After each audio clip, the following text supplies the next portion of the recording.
Hey, thank you very much, Kevin. Ogutu, he shall be bringing us more as the day goes along and those events unfold. Let's move on to some sad news coming from Mandera County, where an improvised explosive device has claimed several lives. KTN News' Hamza Yusuf has those details for us. This is the pictures from the horrific Mandera bus attack that killed 13 people on the spot.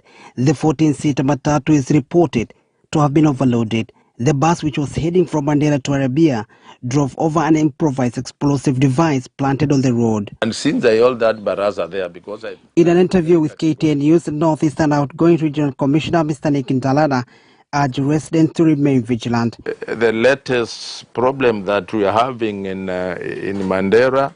Mandera West, all the way to Mandera town, where Al-Shabaab were coming all the way from the borders to Banisa, which is much interior. I decided, against all odds, to go there and hold a baraza. I held like 3 barazas. I talked to the wananchi. I gave them my points, and we agreed that we are going to cooperate. And I think after those meetings, where wananchi plainly agreed to cooperate with security agencies. The region has had a calm period for the last 3 years since Southern Kamude village were attacked by suspected Somali-based militant killing students and teachers. Hamza Yusuf, KTN News. All right, now it's time to take a short break. On the other side, we have more news for you, including the Rwanda